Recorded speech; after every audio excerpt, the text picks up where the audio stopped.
Hello there, welcome to something a little bit different. My most controversial video so far and my most controversial film opinion so far. Ghostbusters 2 is the funniest Ghostbusters film, and here's why. All right, let's get on with it. Spoilers throughout, so if you haven't seen the film, go and watch it. The general consensus is that Ghostbusters 2 is the worst of the series, and that opinion has remained for the last 30 plus years. And I would agree that it's not as good as the original. On the whole, it's a basic retread of the first film with some interesting ideas, but not enough to be near the same level as the first film.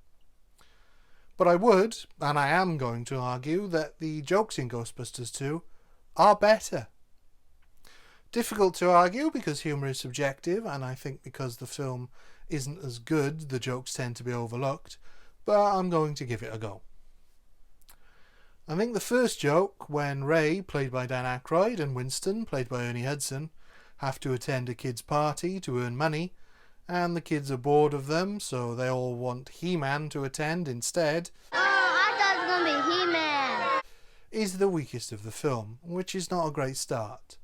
Mostly because Ghostbusters in 1989 was far more popular than He-Man due to the success of the cartoon, and so had the film come out a year or two later and they had picked the Teenage Mutant Ninja Turtles as the new craze, it would have landed much better.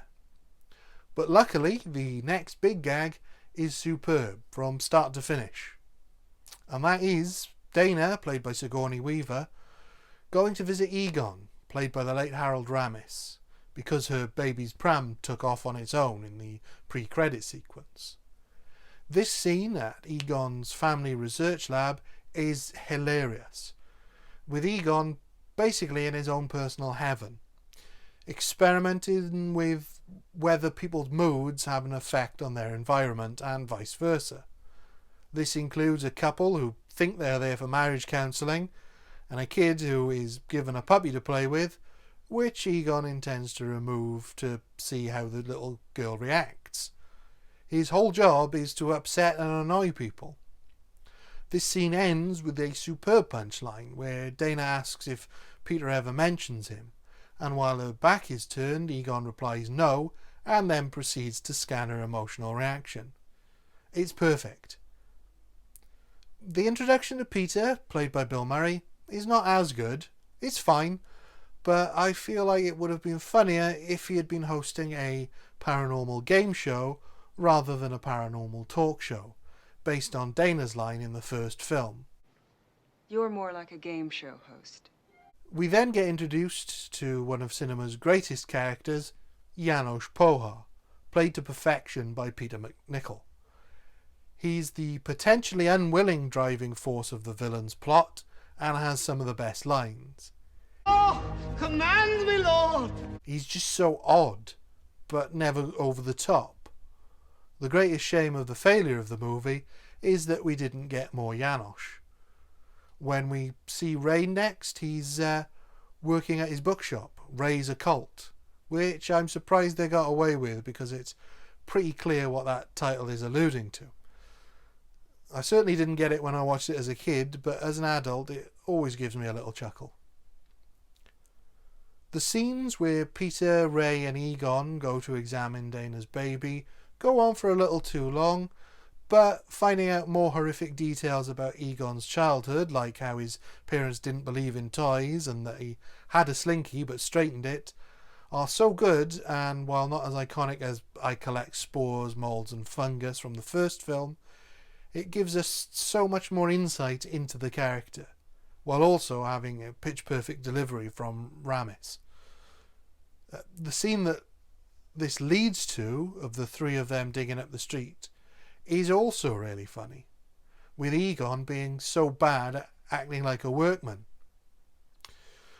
Winston being sidelined for the first half of the movie, again, is a little disappointing, but the courtroom scene probably does benefit from it just being the original three. I find this scene to be really funny, with some very good lines from all involved, particularly Peter's "you don't want us exposing ourselves" and the Go. Ray. Egon. With Egon's little knowing look at the other two. When Winston is finally back, he and Peter have some very funny exchanges at Egon and Ray's expense. They work really well together as a double act, and it's a shame we don't see more of them. The scenes where Ray, Egon and Winston go to explore the subways to look for the River of Slime are my personal favourites of the entire series. Hudson has a particularly perfect delivery after he gets run over by a ghost train. Did you catch the number on the locomotive? Sorry, I missed it.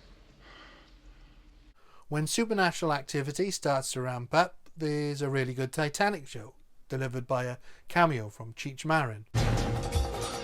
Well, better late than never. And some nice little gags involving Slimer, a mink coat, and the current mayor's encounter with the dead mayor, Fiorello LaGuardia.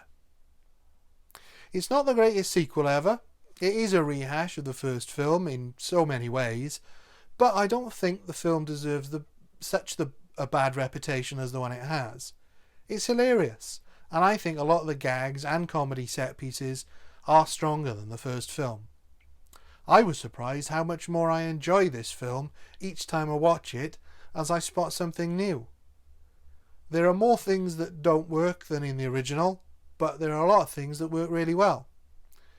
If not better than the original, it'll never be as good as Ghostbusters, but I genuinely believe quite a lot of the jokes are better. Thank you. Goodbye.